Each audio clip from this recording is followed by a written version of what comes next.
Hello friends, welcome back to my YouTube channel. So আজকের এই ভিডিওতে আমরা পঞ্চম শ্রেণীর থার্ড ইউনিট টেস্ট 2025 সালের অর্থাৎ ফাইনাল পরীক্ষার বাংলা প্রশ্নপত্র উত্তর সহ একদম সহজভাবে এক্সপ্লেন করব। অ্যান্ড এই গুরুত্বপূর্ণ প্রশ্নগুলি থেকে তোমরা 100% প্রশ্ন ফাইনাল পরীক্ষায় ইজি কমন পাবে, গ্যারান্টি দিচ্ছি। দেখে নিও। সো প্রথমে তোমাদের সিলেবাসটা একবার দেখে নাও। তো পাতাবাহার থেকে তোমরা পড়বে মাস্টারদা, মিষ্টি, তাল নবমী, একলা, আকাশের দুই বন্ধু, বোম্বাগড়ের রাজা। এছাড়া ফার্স্ট এবং সেকেন্ড ইউনিট টেস্টে থাকা কিছু কিছু গল্প ও কবিতা থেকে তোমাদের প্রশ্ন আসতে পারে। এবং ভাষাপাঠ থেকে তোমরা পড়বে পুরুষ, বিপরীত শব্দ এবং অনুচ্ছেদ রচনা। অতএব তোমাদের মোট ফাইনাল পরীক্ষা হবে 50 নাম্বারের, আর সময় থাকবে 1 ঘন্টা 20 মিনিট। সো ফাইনালি চলে আসবো আমরা একের দাগের প্রশ্নে। সঠিক উত্তরটি বেছে নিয়ে লেখো যে কোনো 6টি। প্রথম প্রশ্ন, মাস্টারদা সূর্য সেনের প্রিয় কবি ছিলেন সুকান্ত, নজরুল, রবীন্দ্রনাথ নাকি জীবনানন্দ? সঠিক উত্তরটি হবে রবীন্দ্রনাথ। পরের প্রশ্ন দেখো, দীনু ভট্টাচার্যের ছেলের নাম কুরোরাম, মনিরাম, পাঁচু নাকি সিনু? সঠিক উত্তরটি হবে কুরোরাম। পরের প্রশ্ন, তাল নবমী ব্রত পালিত হয়। সঠিক উত্তরটি হবে ভাদ্র মাসে অথবা তাল পাকে যে মাসে। সঠিক উত্তরটি হবে ভাদ্র মাসে। ঠিক আছে, চলে যাব আমরা পরের প্রশ্নে। বোম্বাগড়ের রাজা ছবির ফ্রেমে বাঁধিয়ে রাখে। সঠিক উত্তরটি হবে আমসত্ত্ব ভাজা। পরের প্রশ্ন, চট্টগ্রাম শহরটি বর্তমানে। সঠিক উত্তরটি হবে বাংলাদেশে অবস্থিত। পরের প্রশ্ন, একসঙ্গে লড়াই না করলে কেউ বোধ হয় বিস্তার, নিস্তার, ফল নাকি সম্মান পায় না? সঠিক উত্তরটি হবে নিস্তার পায় না। পরের প্রশ্ন, কোন ঋতুতে সাধারণত পথঘাট পিছল হয়ে পড়ে? সঠিক উত্তরটি হবে বর্ষাকালে। পরের প্রশ্ন, যে প্রাণীটি কবির দিকে বারবার তাকায় সেটি হলো বেড়াল, কাঠবেড়ালি, চড়ুই নাকি কুকুর? সঠিক উত্তরটি হবে কাঠবেড়ালি। পরের প্রশ্ন, শরৎ তোমার গানটি কোন পর্যায়ভুক্ত? সঠিক উত্তরটি হবে প্রকৃতি পর্যায়ভুক্ত। পরের প্রশ্ন, যজমান শব্দের অর্থ ধনশালী, পুরোহিত, জ্ঞানী নাকি দরিদ্র? সঠিক উত্তরটি হবে পুরোহিত। পরের প্রশ্ন, মধ্যম পুরুষের একটি উদাহরণ হলো আমি, আপনি, সে নাকি তিনি? সঠিক উত্তরটি হবে তিনি। 1.12 প্রশ্ন অর্থাৎ এমসিকিউ লাস্ট প্রশ্ন, ঈষতের উপযুক্ত বিপরীত শব্দ হলো অধিক, অল্প, অনেক নাকি কম? সঠিক উত্তরটি হবে অধিক। চলে আসবো আমরা 2 দাগের প্রশ্নে। প্রতিটি প্রশ্নের মান 1 নাম্বার করে। প্রথম প্রশ্ন, রেস্তোরাঁর গায়ে নোটিশ ঝুলছে, নোটিশে কি লেখা ছিল? অত্যন্ত গুরুত্বপূর্ণ একটা প্রশ্ন। উত্তরে তোমরা লিখবে রেস্তোরাঁর গায়ে নোটিশে লেখা ছিল কালো চামড়ার লোক এবং কুকুরের প্রবেশ নিষেধ। পরের প্রশ্ন, উমাতারা হাই স্কুলের অঙ্ক শিক্ষকের নাম কি? উত্তরে তোমরা লিখবে সূর্যকুমার সেন। পরের প্রশ্ন দেখো, একলা কবিতাটি শঙ্খ ঘোষের কোন কাব্যগ্রন্থ থেকে নেওয়া হয়েছে? এটি অত্যন্ত গুরুত্বপূর্ণ একটা প্রশ্ন। উত্তর, একলা কবিতাটি শঙ্খ ঘোষের আমায় তুমি লক্ষ্মী বলো কাব্যগ্রন্থ থেকে নেওয়া হয়েছে। 4 নাম্বার প্রশ্ন, একলা কবিতায় কবি কোন বিষয়কে মস্ত আশীর্বাদ বলেছেন? এই প্রশ্নটিও গুরুত্বপূর্ণ। উত্তর, একলা কবিতায় কবি শঙ্খ ঘোষ তার মাথার উপর গাছের পাতাদের ঝরে পড়াকে মস্ত আশীর্বাদ বলেছেন। পরের প্রশ্ন, কোন ঋতুতে সাধারণত আকাশে ঝড় ওঠে না, মেঘ ডাকে না? সঠিক উত্তরটি হবে শীত ঋতুতে। পরের প্রশ্ন, চড়াই উতরাই রাস্তা কোথায় দেখা যায়? অত্যন্ত গুরুত্বপূর্ণ একটা প্রশ্ন। উত্তর, চড়াই উতরাই রাস্তা পাহাড়ি অঞ্চলে দেখা যায়। অথবা কোন পথে সহজেই গড়িয়ে পড়া যায়? উত্তর, মসৃণ ও ঢালু পথে সহজেই গড়িয়ে পড়া যায়। পরের প্রশ্ন, আউশ ধান কোন ঋতুতে ঘরে ওঠে? উত্তরে তোমরা লিখবে আউশ ধান ভাদ্র মাসের শেষে অর্থাৎ বর্ষা ঋতুতে চাষিদের ঘরে ওঠে। 2.8 প্রশ্ন, তাল নবমী গল্পে জটি পিসিমার ভালো নামটি কী ছিল? অত্যন্ত গুরুত্বপূর্ণ একটা প্রশ্ন। উত্তরে তোমরা লিখবে জটি পিসিমার ভালো নামটি হলো হরিমতি। পরের প্রশ্ন, তালের বড়া কোন ব্রত উপলক্ষে করা হয়? উত্তরে তোমরা লিখবে তাল নবমী ব্রত উপলক্ষে করা হয়। পরের প্রশ্ন, গোপালকে ভোরবেলায় তালদিঘির ধারে কে দেখেছিল? উত্তর, গোপালকে ভোরবেলায় তালদিঘির ধারে গ্রামের উত্তরপাড়ার গণেশ কাউরা দেখেছিল। পরের প্রশ্ন, একলা কবিতায় কবি কোন কোন বনে যান? উত্তর, একলা কবিতায় কবি শালবনে, তালবনে ও সুপরি বনে যান। পরের প্রশ্ন, কুমড়ো নিয়ে কে ক্রিকেট খেলে? অত্যন্ত গুরুত্বপূর্ণ একটা প্রশ্ন। উত্তর, বোম্বাগড়ের রাজার পিসি কুমড়ো নিয়ে ক্রিকেট খেলে। পরের প্রশ্নটি দেখো, আমাদের দেশ কত সালে স্বাধীনতা লাভ করে? উত্তর, আমাদের দেশ 1947 খ্রিস্টাব্দের 15ই আগস্ট স্বাধীনতা লাভ করে। পরের প্রশ্ন, ছোটদের প্রিয় চরিত্র ঘনাদা কার সৃষ্টি? অত্যন্ত গুরুত্বপূর্ণ একটা প্রশ্ন। উত্তর, প্রেমেন্দ্র মিত্রের সৃষ্টি। পরের প্রশ্ন, ক্ষুদিরাম ভট্টাচার্যের দুই ছেলের নাম কি ছিল? উত্তর, নেপাল ও গোপাল। পরের প্রশ্নটি দেখো, বোম্বাগড়ের লোকেরা সর্দি হলে কি করে? অত্যন্ত গুরুত্বপূর্ণ প্রশ্ন। উত্তর, বোম্বাগড়ের লোকেরা সর্দি হলে ঠিকবাজি খায়। পরের প্রশ্ন, বোম্বাগড়ের রানীর মাথায় অষ্টপ্রহর কি বাঁধা থাকে? উত্তরে তোমরা লিখবে বোম্বাগড়ের রানীর মাথায় সারা দিন রাত ধরে বালিশ বাঁধা থাকে। পরের প্রশ্ন, কাঁপকাঠি কি? বেশ গুরুত্বপূর্ণ প্রশ্ন। উত্তর, ঘড়ির দুদিকে আড়াআড়িভাবে আটকানো কাঠিকেই বলা হয় কাঁপকাঠি। এক্সট্রা প্রশ্নটি দেখো, আবোল তাবোল কবিতার বইটি কার লেখা? উত্তর, সুকুমার রায়ের লেখা। চলে আসবো আমরা 3 দাগের প্রশ্নে। প্রতিটি প্রশ্নের মান 2 নাম্বার করে। প্রথম প্রশ্নটি দেখো, আগুন লাগিয়েছে টেলিফোন আর টেলিগ্রাফের অফিসেও, কারা এমন করেছিল, কেন করেছিল? অত্যন্ত গুরুত্বপূর্ণ একটা প্রশ্ন পরীক্ষার জন্য। উত্তরে তোমরা লিখবে মাস্টারদা সূর্য সেনের নেতৃত্বে চট্টগ্রাম শহরের কিছু অল্পবয়সী ছেলে টেলিফোন আর টেলিগ্রাফের অফিসে আগুন ধরিয়েছিল। তারপরে লিখবে চট্টগ্রাম শহরকে ইংরেজ শাসন থেকে মুক্ত করার উদ্দেশ্যেই তারা এই ধরনের কাজ করেছিল। 3.2 এর প্রশ্ন, ইংরেজ আমলে ভারতীয়দের প্রতি ইংরেজরা কেমন আচরণ করত? এই প্রশ্নটিও গুরুত্বপূর্ণ। উত্তরে তোমরা লিখবে পরাধীন ভারতবর্ষে ইংরেজরা ভারতীয়দের উপর নিষ্ঠুরভাবে অত্যাচার চালাতো। ভারতীয়দের হাড়ভাঙা পরিশ্রমের ফলভোগ করত সাদা চামড়ার ইংরেজরা। কোনো রকম প্রতিবাদ করলেই কপালে জুটত অত্যাচার। কোনো কোনো প্রতিষ্ঠানে ভারতীয়দের ঢোকার অনুমতি ছিল না, এমনকি তারা রেস্তোরাঁয় ঢোকার ক্ষেত্রে কালো চামড়ার লোক ও কুকুরকে সমান চোখে দেখত। 3.3 এর প্রশ্ন, ইংরেজদের অত্যাচারের বিরুদ্ধে মানুষ বা এই বিপ্লবীরা কিভাবে মাস্টারদার নেতৃত্বে রুখে দাঁড়িয়েছিল? এই প্রশ্নটিও পরীক্ষার জন্য গুরুত্বপূর্ণ। উত্তরে তোমরা লিখবে ইংরেজদের অত্যাচারের বিরুদ্ধে চট্টগ্রামের ছেলের দল মাস্টারদার নেতৃত্বে রুখে দাঁড়িয়েছিল। তাদের মনে হয়েছিল ভারতবর্ষের কোনো একটা জায়গা থেকে যদি এদের সশস্ত্র বিপ্লবের মাধ্যমে তাড়ানো যায় তাহলে সারা দেশ জেগে উঠবে। তাই তারা মাস্টারদার পরিকল্পনা মতো চট্টগ্রামের অস্ত্রাগার দখল করে আগুন লাগিয়ে দিয়েছিল।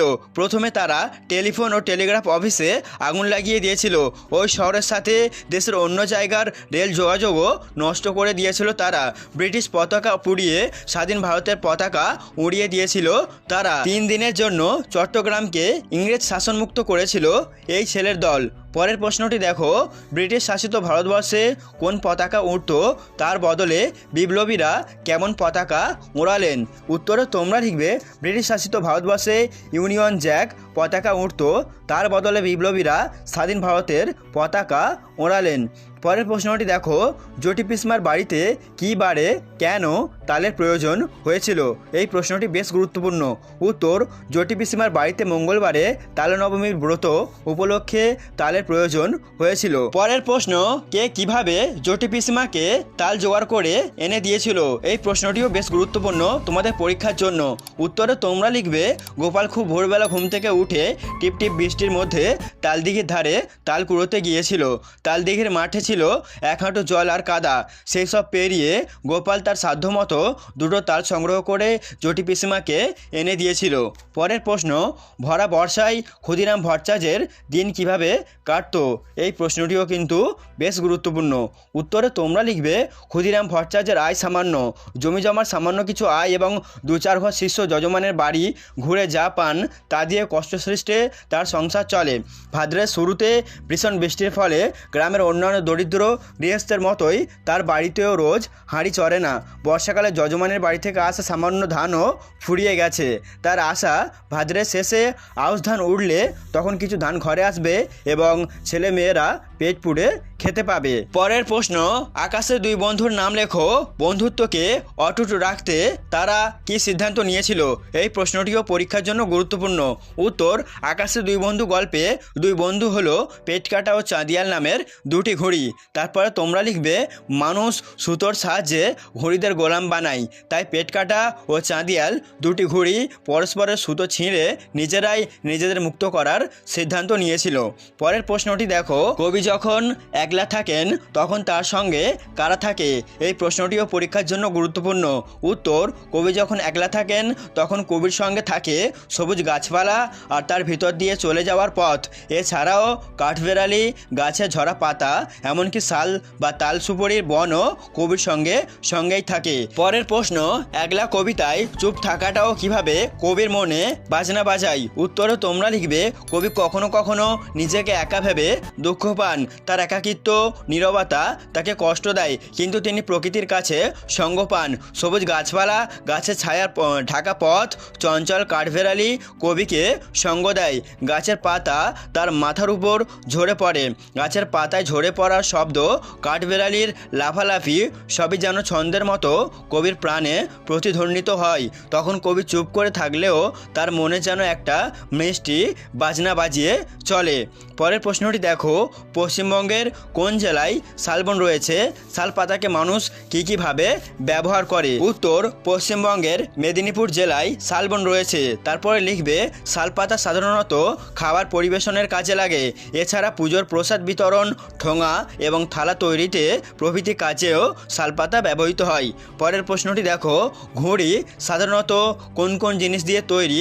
সুতোয় মাঞ্জা দিতে কি লাগে? তো উত্তরে তোমরা লিখবে, ঘুড়ি সাধারণত কাগজ, আঠা ও কাঠি দিয়ে তৈরি। তারপরে লিখবে, সুতোয় মাঞ্জা দিতে গেলে গরম জলে ফোটানো সিরিজ আঠা, কাঁচের গুঁড়ো এবং রং লাগে। এবারে চলে আসবো আমরা 4 দাগের প্রশ্নে। প্রতিটি প্রশ্নের মান 5 নাম্বার করে। প্রথম প্রশ্ন, তাল নবমী গল্পে বর্ষা রাতে গোপাল কি স্বপ্ন দেখেছিল তা কিভাবে মিথ্যা হয়ে গেল? গল্প অনুসরণে লেখো। অত্যন্ত গুরুত্বপূর্ণ একটা প্রশ্ন পরীক্ষার জন্য। উত্তরে তোমরা লিখবে, বিভূতিভূষণ বন্দ্যোপাধ্যায়ের লেখা তাল নবমী গল্পটিতে এক বর্ষা রাতে গোপাল তার ঘুমের মধ্যে স্বপ্ন দেখে যে সে জটি পিসিমার বাড়িতে তাল নবমীর নিমন্ত্রণে গিয়ে ভোজ খাচ্ছে, কিন্তু সত্যি সত্যি তা হয়নি। সে তাল নবমীর দিন সকালে দরজার সামনে কাঠের গুঁড়ির ওপর ঠায় বসে থাকে, কিন্তু জটি পিসিমার বাড়ি থেকে নিমন্ত্রণ করতে কেউ আসে না। তার সামনে দিয়ে গ্রামের সব লোক একে একে নিমন্ত্রণ খেতে যায়। গোপালের পথ চেয়ে অপেক্ষায় করাই সার হয়। এইভাবে বর্ষার রাতে দেখা তার স্বপ্ন মিথ্যা হয়ে যায়। পরের প্রশ্নটি দেখো, পেটকাটা ও চাঁদিয়ালের কিভাবে দেখা হয়েছিল? তাদের বন্ধুত্বই বা কিভাবে গড়ে উঠল? এই প্রশ্নটি পরীক্ষার জন্য খুবই গুরুত্বপূর্ণ। উত্তরে তোমরা লিখবে, আকাশে উঠতে উঠতে হঠাৎই পেটকাটা ও চাঁদিয়ালের দেখা হয়েছিল। কোনো এক উৎসবের দিনে এ বাড়ির ছাদ এবং ও বাড়ির এক ফালি ফাঁকা জমি থেকে ঘুড়ি দুটোকে ওড়ানো হচ্ছিল। হাওয়ায় ভাসতে ভাসতেই পরিচয় হয় দুজনের। ঘুড়ির মালিকেরা যখন সুতো ছাড়ার খেলা খেলছে, সেই সময় দুজনের মধ্যে ঘনিষ্ঠতা বাড়ে। প্যাঁচের লড়াইয়ের মধ্যে দুজনে ফন্দি আঁটে একসঙ্গে উড়ে পালানোর। শেষ পর্যন্ত সফল হয় তারা। বন্ধুত্বের ভরসায় পরস্পরের সুতো কেটে তারা উড়ে যায় আকাশের বুকে। এইভাবে তাদের বন্ধুত্ব গড়ে উঠেছিল। পরের প্রশ্নটি দেখো, আকাশের দুই বন্ধু গল্পে প্রকৃতির বৈচিত্র্যময় সুন্দর রূপ কিভাবে ফুটে উঠেছে? এই প্রশ্নটিও মোটামুটি গুরুত্বপূর্ণ। উত্তরে তোমরা লিখবে, আকাশের দুই বন্ধু গল্পে শৈলেন ঘোষ দুটি ঘড়ির বন্ধুত্বের কথা প্রসঙ্গে অনেক স্থানেই প্রকৃতির সৌন্দর্যের কথা, বৈচিত্র্যের কথা তুলে ধরেছেন। বীজ থেকে কিভাবে গাছের জন্ম হয়, তারপর সেই গাছে ফুল ফোটে, তার বর্ণনা রয়েছে এই গল্পে। আবার গাছে বাসা বাঁধে পাখিরা, তাদের ডিম ফুটে পাখির ছানা জন্ম নেয়, ডানা মেলে আকাশে ওড়ে। এইভাবে রোজ পৃথিবী নতুন রূপে ধরা দেয়। এছাড়া গল্পে ঘুড়িদের কথোপকথনের মাধ্যমে প্রকৃতির সৌন্দর্যের বর্ণনা দিয়েছেন লেখক। পেটকাটা আর চাঁদিয়াল আকাশ থেকে নিচের নদীর সৌন্দর্য দেখে মুগ্ধ হয়েছে।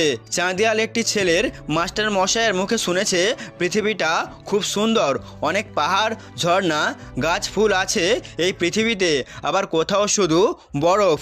এইভাবে এই গল্পে পৃথিবীর সৌন্দর্য ও বৈচিত্র্যের কথা বর্ণিত হয়েছে। 4.4 প্রশ্ন, বোম্বাগড়ের রাজা কবিতাটি পড়ে সেখানকার মানুষ ও নিয়মকানুন সম্পর্কে যা জেনেছো তা নিজের ভাষায় লেখো। অত্যন্ত গুরুত্বপূর্ণ একটা প্রশ্ন বা প্রশ্ন প্রশ্নটি অন্যভাবে আসতে পারে, যেমন বোম্বাগড়ের রাজা কবিতায় অদ্ভুত আচরণগুলি উদাহরণসহ লেখো। তো উত্তরে তোমরা লিখবে বোম্বাগড়ের রাজা, সেখানকার মানুষ এবং নিয়মকানুন সবই যেমন অদ্ভুত তেমনই মজার। সেখানকার রাজা আমসত্ত্ব ভাজা ছবির ফ্রেমে বাঁধিয়ে রাখেন। এই রাজ্যের রানী দিনরাত মাথায় বালিশ বেঁধে রাখেন। রানীর দাদা পাউরুটিতে পেরেক ঠোকে, সর্দি হলে ঢিকবাজি খায়। তারা জ্যোৎস্না রাতে পায়ে পড়ার আলতা চোখে মাখে। এছাড়াও পণ্ডিতেরা টাকে ডাকটিকিট মারে। রাজার বিছানায় সিরিজ কাগজ পাতা থাকে। রাজা তার রাজসভায় অদ্ভুত রকমভাবে হুক্কা হুয়া বলে চিৎকার করেন। আবার রাজার কোলে বসে মন্ত্রী কলসি বাজায়। রাজার সিংহাসনে ভাঙা বোতল শিশি ঝুলতে থাকে। রাজার পিসি কুমড়ো নিয়ে ক্রিকেট খেলে। হুঁকোর মালা পরে রাজার কাকা নাচে। এসব পড়ে আমার খুব হাসি পেয়েছে এবং কবিতাটির বিষয় ও বর্ণনাকে একেবারে আজব বা আবোল তাবোল বলে মনে হয়েছে। 4.5-এর প্রশ্ন, মিষ্টি কবিতাটির কবির নাম কি? কষ্টের বিনিময়ে পাওয়া যে সুখ তাই প্রকৃত সুখ। মিষ্টি কবিতায় এই বিষয়টি কিভাবে প্রকাশ পেয়েছে তা লেখো। তো এই প্রশ্নের উত্তরটা তোমরা নিজে থেকে করে নিও, আর না পারলে অবশ্যই কমেন্টে আমাকে জানিও। চলে আসবো আমরা 5 দাগের প্রশ্নে। এই প্রশ্নগুলি মূলত ব্যাকরণ থেকে করা হয়েছে। প্রথম প্রশ্নটি দেখো, পুরুষ কাকে বলে? পুরুষ কয় প্রকার ও কি কি? প্রত্যেক প্রকারের একটি করে উদাহরণ দাও। উত্তরে তোমরা লিখবে যাকে আশ্রয় করে সমাপিকা ক্রিয়ার রূপ বদলায় তাকে পুরুষ বলে। পুরুষ 3 প্রকার তথা উত্তম পুরুষ, এর উদাহরণ হচ্ছে আমি, মধ্যম পুরুষ উদাহরণ তুমি এবং প্রথম পুরুষ উদাহরণ সে। পরের প্রশ্ন, একটি ক্লিবলিঙ্গবাচক শব্দের উদাহরণ দাও। উত্তর হবে টেবিল। 5.3-এর প্রশ্ন, মুক্তি শব্দটির বিশেষণের রূপ কি হবে? উত্তর হবে মুক্ত। এবারে চলে আসবো আমরা 6 দাগের প্রশ্নে। বিপরীত শব্দ লেখো, যে কোনো 5টি। তো প্রথমে রয়েছে সাধ্য, এর বিপরীত শব্দ হবে অসাধ্য। তারপরে আছে সলজ্জ, এর বিপরীত শব্দ হবে নির্লজ্জ। তারপর আছে অন্ধকার, এটা হবে আলো। তারপরে রয়েছে আগ্রহ, এটা হবে অনাগ্রহ। তারপরে রয়েছে উন্নতি, এটা হবে অবনতি। তারপর রয়েছে সুখাদ্য, এটা হবে অখাদ্য। চলে আসবো আমরা 6 দাগের প্রশ্নে। নিচে যে কোনো একটি বিষয়ে অনুচ্ছেদ রচনা করতে হবে, যার জন্য থাকছে 5 নাম্বার করে। তো প্রথমে রয়েছে গাছ আমাদের বন্ধু, অত্যন্ত গুরুত্বপূর্ণ একটা রচনা। তারপর রয়েছে বিদ্যালয় জীবনে খেলাধুলার ভূমিকা বা প্রয়োজনীয়তা, এটি অত্যন্ত গুরুত্বপূর্ণ একটা অনুচ্ছেদ রচনা। তারপর রয়েছে আচার্য জগদীশচন্দ্র বসু, এটাও অত্যন্ত গুরুত্বপূর্ণ। তারপর রয়েছে বাংলার উৎসব, এটাও মোটামুটি গুরুত্বপূর্ণ। তো এই 4টে রচনা তোমরা ভালোভাবে তৈরি করবে। আই হোপ তোমরা এখান থেকে একটা বা দুটো রচনা কিন্তু কমন পাবে। এবারে চলে আসবো আমরা 7 দাগের প্রশ্নে। যে কোনো একটি বিষয়ে পত্র রচনা করতে হবে, যার জন্য থাকছে 5 নাম্বার করে। তো প্রথমে রয়েছে বিদ্যালয়ে অনুপস্থিতির কারণ জানিয়ে প্রধান শিক্ষকের কাছে একটি চিঠি লেখো।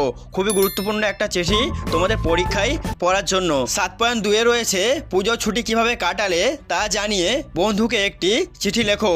এটাও তোমরা ভালোভাবে তৈরি করবে। অথবা তোমার জন্মদিনে বন্ধুকে আমন্ত্রণ জানিয়ে একটি পত্র লেখো, এটাও তোমরা ভালোভাবে তৈরি করবে। তবে সবচেয়ে গুরুত্বপূর্ণ প্রথমের চিঠিটা। তো যাই হোক বন্ধুরা, এটাই ছিল তোমাদের 5ম শ্রেণীর ফাইনাল পরীক্ষার বাংলা সাজেশান। এই সাজেশানটি তোমরা পরীক্ষার আগে ভালো করে তৈরি করে নাও। আই হোপ তোমরা এখান থেকে অনেক প্রশ্ন পরীক্ষাতে ইজি কমন পাবেই। সো আজকের মতো ভিডিওটি এখানেই এন্ড করছি।